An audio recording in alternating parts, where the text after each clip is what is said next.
ನಮಸ್ಕಾರ ಸ್ನೇಹಿತರೆ, job tech YouTube ಚಾನಲ್ಗೆ ಸ್ವಾಗತ. ಸ್ನೇಹಿತರೆ, ನಾನು ಇವತ್ತಿನ ವಿಡಿಯೋದಲ್ಲಿ ಒಂದು ಸರ್ಕಾರಿ ಉದ್ಯೋಗದ ಮಾಹಿತಿಯನ್ನು ತಂದಿದ್ದೇನೆ. ಯಾರು ಕೂಡ ಈ ವಿಡಿಯೋನ ಸ್ಕಿಪ್ ಮಾಡದೆ ಸಂಪೂರ್ಣವಾಗಿ ನೋಡಿ ಅರ್ಜಿಯನ್ನು ಸಲ್ಲಿಸಿ. ಸ್ನೇಹಿತರೆ, ಕರ್ನಾಟಕ ರಾಜ್ಯ ಗ್ರಾಮೀಣ ಜೀವನೋಪಾಯ ಉತ್ತೇಜನ ಸಂಸ್ಥೆಯೇ ತನ್ನಲ್ಲಿ ಖಾಲಿರುವಂತಹ ವಿವಿಧ ಹುದ್ದೆಗಳ ಭರ್ತಿಗಾಗಿ ಅಧಿಸೂಚನೆಯನ್ನು ಹೊರಡಿಸಿದೆ. ಗ್ರಾಮೀಣ ಭಾಗದ ಜನರ ಜೀವನ ಮಟ್ಟವನ್ನು ಸುಧಾರಿಸೋದಕ್ಕೆ ಈ ಒಂದು ಸಂಸ್ಥೆ ಶ್ರಮಿಸ್ತಾ ಇದೆ. ಇನ್ನು ಅನೇಕ ಅಭ್ಯರ್ಥಿಗಳಿಗೆ ಈ ಸಂಸ್ಥೆಯಲ್ಲಿ ಕೆಲಸ ಪಡೆಯೋದು ಒಂದು ಕನಸಾಗಿರುತ್ತೆ. ಅಂಥವರಿಗೆ ಇದು ಸುವರ್ಣ ಅವಕಾಶ ಅಂತಲೇ ಹೇಳ್ಬೋದು. ಈಗ ಆನ್ಲೈನ್ ಮೂಲಕ ಅರ್ಜಿಗಳನ್ನು ಈ ಸಂಸ್ಥೆ ವತಿಯಿಂದ ಆಹ್ವಾನಿಸಲಾಗಿದೆ. ಇದರ ಸಂಪೂರ್ಣ ವಿವರವನ್ನು ಈ ಒಂದು ವಿಡಿಯೋದಲ್ಲಿ ನಾನು ಮುಂದೆ ಕೊಡ್ತಾ ಹೋಗ್ತೀನಿ. ನೀವಿನ್ನೂ ನಮ್ಮ ಚಾನಲನ್ನು ಸಬ್ಸ್ಕ್ರೈಬ್ ಮಾಡ್ಕೊಳ್ತಾ ಇದ್ರೆ ಈಗಲೇ ಸಬ್ಸ್ಕ್ರೈಬ್ ಮಾಡಿಕೊಂಡು ನಮ್ಮ ಮುಂದಿನ ಎಲ್ಲ ಉದ್ಯೋಗದ ಮಾಹಿತಿಯನ್ನು ಪಡೆದುಕೊಳ್ಳಿ. ಇಲ್ಲಿ ಉದ್ಯೋಗದ ವಿವರವನ್ನು ನೋಡೋದಾದರೆ, ನೇಮಕಾತಿ ಸಂಸ್ಥೆ ಕರ್ನಾಟಕ ರಾಜ್ಯ ಗ್ರಾಮೀಣ ಜೀವನೋಪಾಯ ಉತ್ತೇಜನಾ ಸಂಸ್ಥೆ. ಹುದ್ದೆಗಳ ಹೆಸರು ಕ್ಲಸ್ಟರ್ ಮೇಲ್ವಿಚಾರಕ, ಕಚೇರಿ ಸಹಾಯಕ ಮತ್ತು ಇತರೆ ಹುದ್ದೆಗಳು ಖಾಲಿ ಇರುವಂತಹ ಸಂಖ್ಯೆ ಒಟ್ಟು 23 ಹುದ್ದೆಗಳು ಇಲ್ಲಿ ಖಾಲಿ ಇರುವಂಥದ್ದು. ಉದ್ಯೋಗ ಸ್ಥಳ ಕರ್ನಾಟಕ. ಅರ್ಜಿ ಸಲ್ಲಿಸುವ ಬಗ್ಗೆ ಆನ್ಲೈನ್ ಮೂಲಕ ನೀವು ಅರ್ಜಿಯನ್ನು ಸಲ್ಲಿಸಬಹುದಾಗಿದೆ.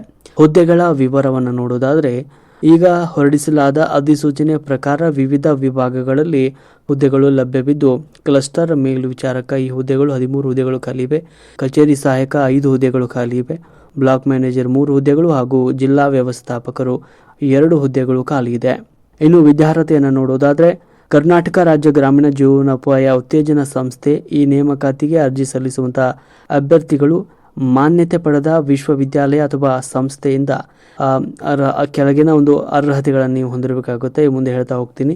ಕ್ಲಸ್ಟರ್ ಮೇಲ್ವಿಚಾರಕ ಹುದ್ದೆಗೆ ಅರ್ಜಿ ಸಲ್ಲಿಸಲು ಬಯಸುವವರು ಯಾವುದೇ ಪದವಿಯನ್ನು ಮುಗಿಸಿರಬೇಕು. ಜೊತೆಗೆ ಅಭ್ಯರ್ಥಿಗಳಿಗೆ ಗ್ರಾಮೀಣ ಅಭಿವೃದ್ಧಿ ಕ್ಷೇತ್ರದಲ್ಲಿ ಕೆಲಸ ಮಾಡಿದ ಅನುಭವ ಇದ್ದರೆ ಹೆಚ್ಚಿನ ಆದ್ಯತೆ ನಿಮಗೆ ನೀಡಲಾಗುತ್ತೆ.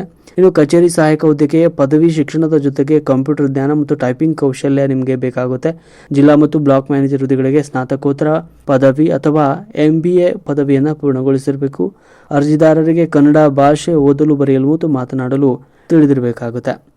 ಇನ್ನು ವಯೋಮಿತಿ ಮತ್ತು ವಯೋ ಸಡಿಲಿಕೆ ನೋಡೋದಾದರೆ, ಅರ್ಜಿ ಸಲ್ಲಿಸಲು ಅಭ್ಯರ್ಥಿಗಳಿಗೆ ಕನಿಷ್ಠ 18 ವರ್ಷ ವಯಸ್ಸಾಗಿರಬೇಕು. ಜೊತೆಗೆ ಸಾಮಾನ್ಯ ವರ್ಗದ ಅಭ್ಯರ್ಥಿಗಳಿಗೆ ಗರಿಷ್ಠ 45 ವರ್ಷಗಳ ವಯೋಮಿತಿಯನ್ನು ನಿಗದಿಪಡಿಸಲಾಗಿದೆ. ಸರ್ಕಾರದ ನಿಯಮಗಳ ಪ್ರಕಾರ ವಿವಿಧ ವರ್ಗದ ಅಭ್ಯರ್ಥಿಗಳಿಗೆ ವಯೋಮಿತಿಯಲ್ಲಿ ಸಡಿಲಿಕೆಯನ್ನು ಕೂಡ ನೀಡಲಾಗುತ್ತೆ.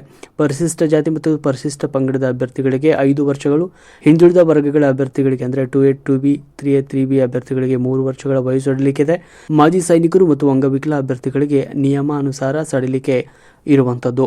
ವೇತನ ಶ್ರೇಣಿಯನ್ನು ನೋಡೋದಾದರೆ, ಇನ್ನು ಈ ಹುದ್ದೆಗೆ ಆಯ್ಕೆಯಾದ ಅಭ್ಯರ್ಥಿಗಳಿಗೆ ಹುದ್ದೆಯ ಜವಾಬ್ದಾರಿ ಮತ್ತು ಅರ್ಹತೆಗೆ ತಕ್ಕಂತೆ ವೇತನವನ್ನು ನೀಡಲಾಗುತ್ತೆ. ಇಲ್ಲಿ ಮಾಸಿಕ ವೇತನದ ವಿವರಗಳನ್ನು ನೋಡೋದಾದರೆ, ಕ್ಲಸ್ಟರ್ ಮೇಲ್ವಿಚಾರಕ ಹುದ್ದೆಗಳಿಗೆ ತಿಂಗಳಿಗೆ 15,000ದಿಂದ 25,000 ರೂಪಾಯಿವರೆಗೂ ಇರುತ್ತೆ. ಕಚೇರಿ ಸಹಾಯಕ ಹುದ್ದೆಗಳಿಗೆ ತಿಂಗಳಿಗೆ 12,000ರಿಂದ 18,000ವರೆಗೂ ಇಲ್ಲಿ ವೇತನ ಇರುತ್ತೆ. ಮ್ಯಾನೇಜರ್ ಹಂತದ ಹುದ್ದೆಗಳಿಗೆ ತಿಂಗಳಿಗೆ 30,000ದಿಂದ 50,000 ರೂಪಾಯಿಗಳವರೆಗೂ ವೇತನ ಮತ್ತು ಭತ್ಯೆಯನ್ನು ಕೂಡ ಇಲ್ಲಿ ನೀಡಲಾಗುತ್ತೆ. ಅರ್ಜಿ ಶುಲ್ಕವನ್ನು ನೋಡುವುದಾದರೆ, ಅರ್ಜಿದಾರರು ತಮ್ಮ ವರ್ಗಕ್ಕೆ ಅನುಗುಣವಾಗಿ ಅರ್ಜಿ ಶುಲ್ಕವನ್ನು ಪಾವತಿಸಬೇಕಾಗುತ್ತೆ. ಸಾಮಾನ್ಯ ವರ್ಗ ಮತ್ತು ಹಿಂದುಳಿದ ವರ್ಗಗಳ ಅಭ್ಯರ್ಥಿಗಳಿಗೆ 500 ರೂಪಾಯಿಗಳು, ಪರಿಶಿಷ್ಟ ಜಾತಿ ಮತ್ತು ಪರಿಶಿಷ್ಟ ಪಂಗಡ ಮತ್ತು ಪ್ರವರ್ಗ 1ರ ಅಭ್ಯರ್ಥಿಗಳಿಗೆ 250 ರೂಪಾಯಿಗಳು ಶುಲ್ಕವನ್ನು ಆನ್ಲೈನ್ ಬ್ಯಾಂಕಿಂಗ್, ಕ್ರೆಡಿಟ್ ಅಥವಾ ಡೆಬಿಟ್ ಕಾರ್ಡ್ ಮೂಲಕ ಇಲ್ಲಿ ಪಾವತಿಸಬಹುದಾಗಿದೆ. ಅರ್ಜಿ ಸಲ್ಲಿಸುವ ವಿಧಾನವನ್ನು ನಾನು ಹೇಳ್ತಾ ಹೋಗ್ತೀನಿ. ಅರ್ಹ ಅಭ್ಯರ್ಥಿಗಳು ಯಾವ ಹಂತದಲ್ಲಿ ಅರ್ಜಿಯನ್ನು ಸಲ್ಲಿಸಬೇಕು ಅನ್ನೋದ್ರ ಬಗ್ಗೆ ಸಂಪೂರ್ಣವಾದ ಮಾಹಿತಿಯನ್ನು ಮುಂದೆ ಕೊಡ್ತಾ ಹೋಗ್ತೇನೆ. ಮೊದಲಿಗೆ ನೀವು KSRLFS ಅಧಿಕೃತ ವೆಬ್ಸೈಟ್ಗೆ ಭೇಟಿ ನೀಡಿ ಅಲ್ಲಿ ಮುಖಪುಟದಲ್ಲಿರುವಂತಹ ರಿಕ್ವೈರ್ಮೆಂಟ್ ಅಥವಾ ಕ್ಯಾರಿಯರ್ಸ್ ಲಿಂಕ್ ಮೇಲೆ ಕ್ಲಿಕ್ ಮಾಡಬೇಕು. ನಂತರ 2026ರ ನೇಮಕಾತಿ ಅಧಿಸೂಚನೆಯನ್ನು ಓದಿಕೊಂಡು ಅಪ್ಲೈ ಆನ್ಲೈನ್ ಬಟನನ್ನು ಕ್ಲಿಕ್ ಮಾಡಬೇಕು. ನಿಮ್ಮ ಮೊಬೈಲ್ ಸಂಖ್ಯೆ ಮತ್ತು ಇಮೇಲ್ ID ಬಳಸಿ ನೋಂದಣಿಯನ್ನು ಮಾಡಿಕೊಳ್ಳಿ. ಅದಾದ ನಂತರ ಲಾಗಿನ್ ಆಗಿ ಅರ್ಜಿಯಲ್ಲಿ ಕೇಳಲಾಗಿರುವ ಎಲ್ಲ ವೈಯಕ್ತಿಕ ಮತ್ತು ಶೈಕ್ಷಣಿಕ ವಿವರಗಳನ್ನು ಚಾಚು ತಪ್ಪದೆ ಭರ್ತಿ ಮಾಡಿ, ಅಗತ್ಯ ಇರುವ ದಾಖಲೆಗಳನ್ನು ಅಂದರೆ ಫೋಟೋ, ಸಹಿ, ಅಂಕಪಟ್ಟಿಗಳನ್ನು ಸೂಚಿಸಿದ ಗಾತ್ರದಲ್ಲಿ ಅಪ್ಲೋಡ್ ಮಾಡಿ. ಅರ್ಜಿ ಶುಲ್ಕವನ್ನು ಆನ್ಲೈನ್ ಮೂಲಕ ಪಾವತಿ ಮಾಡಿ.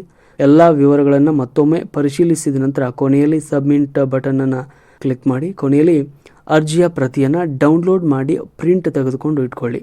ಇನ್ನು ಆಯ್ಕೆ ವಿಧಾನ ಯಾವ ರೀತಿ ಇರುತ್ತೆ ಅಂದರೆ, ಅಭ್ಯರ್ಥಿಗಳ ಆಯ್ಕೆಯನ್ನು ಇಲ್ಲಿ 4 ಹಂತಗಳ ಮೂಲಕ ಇಲ್ಲಿ ಮಾಡಲಾಗುತ್ತೆ. ಮೊದಲನೇದಾಗಿ ಲಿಖಿತ ಪರೀಕ್ಷೆ ಹುದ್ದೆಗೆ ಅನುಗುಣವಾಗಿ ನಡೆಸಬಹುದು. ಇನ್ನು ಎರಡನೇದು ಶೈಕ್ಷಣಿಕ ಅಂಕಗಳ ಆಧಾರದ ಮೇಲೆ ಮೆರಿಟ್ ಪಟ್ಟಿ ತಯಾರಿ ಮಾಡಿ. ಆಯ್ಕೆ ಮಾಡಲಾಗುತ್ತೆ. ಅದಾದ ನಂತರ ವೈಯಕ್ತಿಕ ಸಂದರ್ಶನದ ಮೂಲಕ ಆಯ್ಕೆ ಮಾಡಲಾಗುತ್ತೆ. ಕೊನೆಯಲ್ಲಿ ಮೂಲ ದಾಖಲೆಗಳ ಪರಿಶೀಲನೆ ಮಾಡಿ ಅಂತಿಮ ಆಯ್ಕೆ ಪಟ್ಟಿಯನ್ನು ಅಭ್ಯರ್ಥಿಯ ಕಾರ್ಯಕ್ಷಮತೆ ಮತ್ತು ಮೀಸಲಾತಿ ನಿಯಮಗಳ ಆಧಾರದ ಮೇಲೆ ಸಿದ್ಧಪಡಿಸಲಾಗುತ್ತೆ. ಇನ್ನು ಪ್ರಮುಖ ದಿನಾಂಕಗಳನ್ನು ನೋಡೋದಾದರೆ ಅಧಿಸೂಚನೆ ಬಿಡುಗಡೆಯಾದ ದಿನಾಂಕ 10 ಜನವರಿ 2026. ಅರ್ಜಿ ಸಲ್ಲಿಸಲು ಇರುವಂತಹ ಕೊನೆಯ ಆರಂಭ ದಿನಾಂಕ 15 ಜನವರಿ 2026. ಅರ್ಜಿ ಸಲ್ಲಿಸಲು ಇರುವಂತಹ ಕೊನೆಯ ದಿನಾಂಕ 30 ಜನವರಿ 2026. ಇನ್ನು ಪರೀಕ್ಷಾ ಅಥವಾ ಸಂದರ್ಶನ ದಿನಾಂಕ ಶೀಘ್ರದಲ್ಲೇ ವೆಬ್ಸೈಟ್ನಲ್ಲಿ ತಿಳಿಸಲಾಗುತ್ತೆ. ವೆಬ್ಸೈಟ್ಗೆ ಭೇಟಿ ನೀಡಿ ನೀವು ಪರಿಶೀಲನೆ ಮಾಡಿಕೊಳ್ಬಹುದು.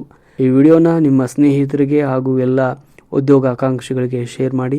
ನಮ್ಮ ಚಾನಲನ್ನು ಮುಂದಿನ ಸರ್ಕಾರಿ ಉದ್ಯೋಗದ ಮಾಹಿತಿಗಳಿಗಾಗಿ ಈಗಲೇ ಸಬ್ಸ್ಕ್ರೈಬ್ ಮಾಡಿಕೊಳ್ಳಿ. ಧನ್ಯವಾದ. ಉದ್ಯೋಗಗಳ ಮಾಹಿತಿಯನ್ನು ಪಡೆದುಕೊಳ್ಳಲು ಈಗಲೇ ನಮ್ಮ ಚಾನಲ್ ಅನ್ನು ಸಬ್ಸ್ಕ್ರೈಬ್ ಮಾಡಿ ಹಾಗೂ ಪಕ್ಕದಲ್ಲಿರುವ ಬೆಲ್ ಐಕಾನ್ ಪ್ರೆಸ್ ಮಾಡಿ.